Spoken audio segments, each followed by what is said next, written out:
exist. We are sharing this testimony from Lagos, Nigeria. Sometime around January, the brother here was diagnosed with hepatitis B. So, and ever since then, he's been down. So I've always been I've always been praying that his case is being mentioned on the fire altar. Yeah. Aside from the 7 a.m. morning prayers, I so much love Thursday evening service, and I try as much as I can not to miss it. So I was in Abuja for the very first time on the 7th of November 2024. I was opportuned to attend it, and I said to God that, like, God should give me a testimony that would make me come to this altar, whether physical or virtually, to testify.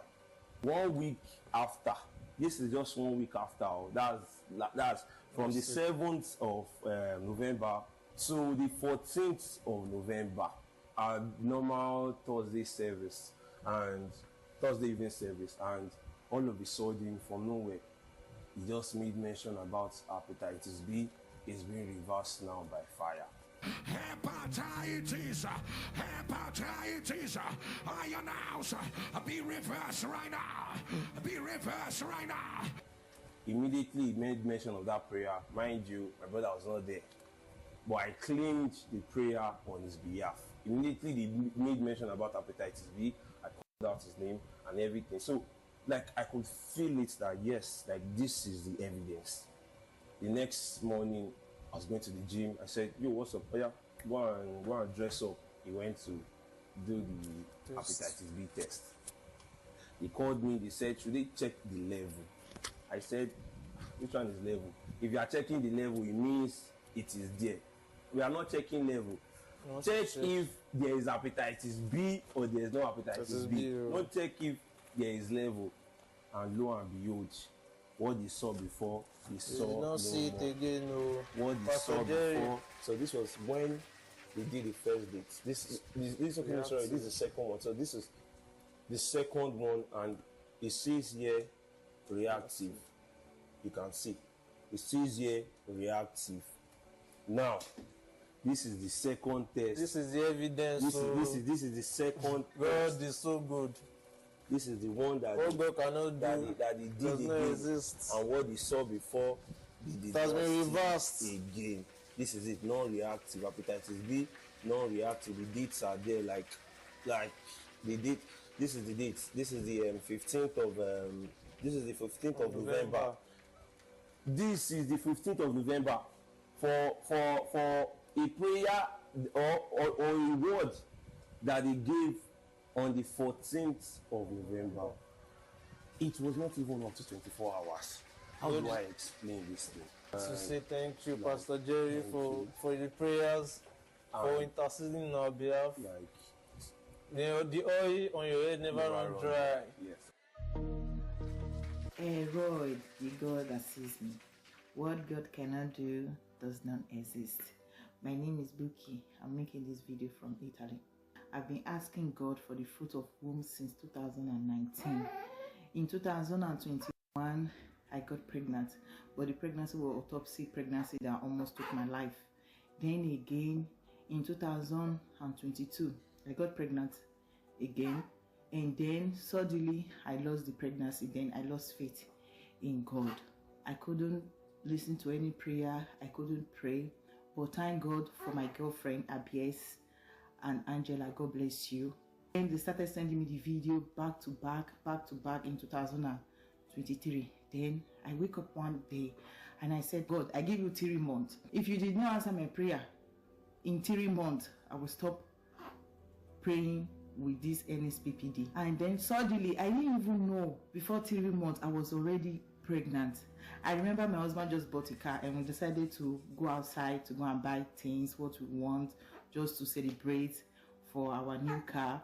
And after we finished, suddenly we were going home and my mind told me, coconut head, now you went to supermarket and go and buy drink. Now you said God did not do anything for you. Have you tested? My mind was talking to me. Then I got home. Suddenly, I went to go and do pregnancy test and the line came out 2. I couldn't shout. I was just laughing. I was just crying because I didn't expect it. My faith was already lost in God. I didn't even know what to say. But thank God for a road. My pregnancy journey was smooth, but whenever I went to hospital to go and do checkup, every time I went for checkup, there would be one story from another. The checkup, they said your baby is going to be abnormal, your baby did not have nose, your baby did not have ears. Whenever I came home, I would be crying and crying and cry and cry and cry and cry every time. But when I gave birth, my baby come out normal. This is the baby they said was abnormal. They said my baby did not have nose. They said my baby does not have hair. His name is Oluwaseyifumi. Oluwaseyifumi is God that did it. This is my heroic baby. What God cannot do does not exist. Thank you, Pastor Jerry. Thank you very, very much. I really appreciate what God cannot do does not exist. I joined the prayer platform in August 2023. So on the 22nd of September, my daughter went for a team bonding session with her office people. So in one of the activities, she fell down and was not able to get up. They had to call in an ambulance. Ambulance came, took her to the hospital. Her case is an amputation case. But when they got to the hospital, surgery was done on the 27th of September, and she was told not to do any activity with the leg. On the 11th of October, Pastor Jerry mentioned her case. About 35 minutes into the prayer session, he said, "You shattered your right leg. They said it is amputation, but the mercy of God has prevailed." I see this right leg that's been shattered, and the doctor said the only way out is amputation. The only way out is amputation. But mercy is saying no. Mercy is saying no. Mercy is saying no. Let it be reversed. Let it be reversed. We started rejoicing, and after 6 weeks, when she went back to see her doctor, it was revealed that the leg was completely healed. Before this time, I used to think that all these things that Pastor was mentioning, that we will mention whatever he liked, that somebody's case will match it. Until this time, when he said she broke her right leg, she shattered. He used the word shattered. And that's exactly what she did. The bone was pieces. The bone was completely shattered. So it was a miracle that the bone came together again, joined together as if nothing happened before. She's walking normally without a limb. 2023, I took in. The pregnancy was smooth. I traveled to Benue to put to bed so that my mother-in-law can take care of me. But the devil came. I gave birth to my child. Normal delivery, 1.9 kg. She was small. Prior to that, my amniotic fluid was 2 weeks before delivery. I went to the hospital and they said, "Madam, just don't be moving around." And the amniotic fluid was pouring, was embarrassing me. It was that bad. It was soaking beds. You know, they said, "It's my first child." You know, they said, "Madam, just be taking it easy." I said, Till the day I said no, after 2 weeks, this thing has poured a lot, messing up the bed as if even on the road, if I'm passing, to be staining all my clothes. I said, let me go. When going to the hospital the next day, while trying to stop the water flow, I put to bed. Normal delivery. But the child wasn't breathing well. More than me, I started feeling somehow. My whole system changed. I moved back to Abuja 2 months later. And then I went to a private hospital. The doctors there said, "Madam, you're okay. Your child is fine. Why are you worried?" I went back again and they told me the same thing. Till someone advised me to visit a better hospital. So I went to Federal Staff Jabi because of my child, not even because of me, because I was still drinking hot water, pressing my tummy. People are saying, "Press and wear, press."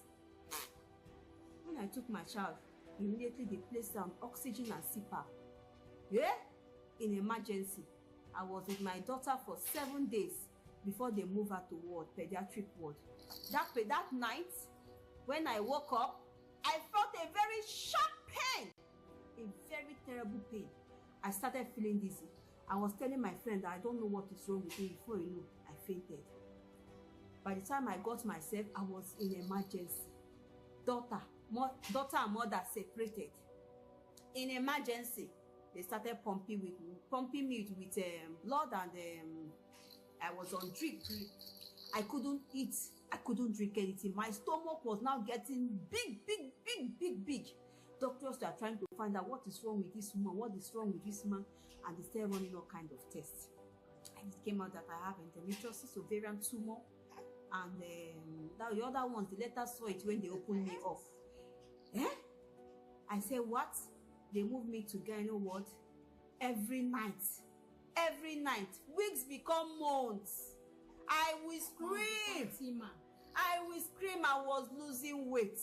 People were saying, connect to this altar. There is nothing God cannot do. I connected. I was screaming. I was following Pastor Jerezi.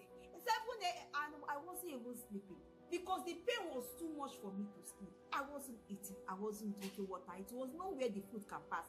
If I want to drink water, I drink with a teaspoon. If I take 1 or 2 sips, that is it. Just to put water in my mouth. I wasn't going to toilet. What is coming out? Nothing. It was only fat that was coming out from it. I wasn't eating anything. I was losing weight. Oh God. When my report came outside, they say it is surgery. I said, okay, now they should do surgery. Let me get myself. I can't stand this pain. Not knowing that in all these challenges, they moved my daughter to ICU. Papa, do you know that when my daughter was in ICU, Papa was praying for children there. The mercy of God is visiting every newborn in danger, any baby newborn in danger, whether they are the incubator, wherever they are. The mercy of God, their creator will not let the devil touch them. Their creator will not let the devil touch them. Their creator will not let the devil touch them. Let the story of negativity be reversed. Let it be reversed. I was a star. I said, I don't know where my daughter is. If she's dead, they didn't tell me. They will not tell me now because they will know that I will go. So they kept everything that is happening to her away from me. All I know is that my daughter is in a pediatrics and a gynae. Throughout her stay in ICU, she's the only one that survived. Yes. She came out alive. I was asleep one night and I saw you, Papa. I saw you, Pastor Jerezi, in my dream. You held me by the hand. You did not say a word, but you held me by the hand. I woke up. I told my husband, this pastor that I'm following, I saw him in my dream. He was holding my hand. You did not say a word, but you held my hand and you were smiling. Oh, God. That was the journey. The journey started then. They went me into the theater around 10. I left the theater around to 5. Yes, you had me right. That long. When they opened me up, it was something terrible was happening already in my system. They had to call another surgeon, the general surgeon, 2-3 surgeons that worked on me. Till around 2 a.m. in the night, I was already on oxygen. I was on an observation room. The machines were all over me. My pipe was dripping with fluid. I was on catheter. You know, I was just tired. I was in pain. And then, around that time, my SpO2, my BP was already acting funny. Then my SpO2 was coming down. 99, 90, 80, 70 something, 60 something, 50 something, 40 something, 30 something. Hey, already I said no. Not under my watch. I remember Papa's word. Devil, you are a liar. People were screaming in the observation. People who came out from surgeries, yes, we are screaming, Jesus. My mother-in-law has run out. I was calling nurses and doctor. By the time the nurses and doctor came to the house, the thing don't enter 99%. My SpO2 shoot back to 99%, and I was stable. I looked around me. I said, God, the nurses and doctor, they started fixing another oxygen on me. Nurses say, Madam, God dey your side. My recovery was smooth. And then came the time for the histology report. Mama, that one fear me. My biopsy, all the things they've taken out from me, they say me they go. They should go and check if there's cancer cell. Hey, Jesus. No one. Jesus. No I say, one. God, no one. I ran the whole of I ran the whole of the hospital. I started crying. People are looking at me. They thought I lost somebody. I didn't lose anybody. Lose what? I did not lose anybody. I ran. I said, my dad, I said, sorry for what? Tell me congratulations and I said, sorry. I said, run. I said, God. Papa, when they say make I start with the chop, Papa, if you see the big fish that I ordered, it was God. They said, can you finish it? You are supposed to be eating small. I said, after 2 months plus, I no chop. I finished the fish before I say add it. So this is somebody I was weighing 70 something before. No, I was struggling between 75 and 80 kg. I came down to 50, 51 kg. I lost a lot of weight, but God saw me. See my baby now. See how you go. Papa, make I tell you something. You know, at a point when my daughter was going through hell, I said, now Pastor Jerry, Dr. Bidi, so you people, I know I don't have enough grace. Oh yeah, come and fight her. I've handed her over to Pastor Jerry. So come and touch her daughter now. So if I carry my daughter up, I will shout, Ada Pastor Jerry, Adawaya, Ada Pastor Jerry, Adawaya, Adawaya. In fact, she'll be smiling. Papa, I love you. Ojugo love you. This oil within your head now, river overflow. It will not run dry. Hamatan no go see am, drought no go see am, nothing go see am. Papa, thank you for picking this cup. Papa, Papa, see now. Hey, see me. Oh, na God they do now. God, find people where they worship God. God bless you. God bless your family. Thank you so much. And it's really to celebrate our God. Celebrate the royal. Hey! Celebrate our God.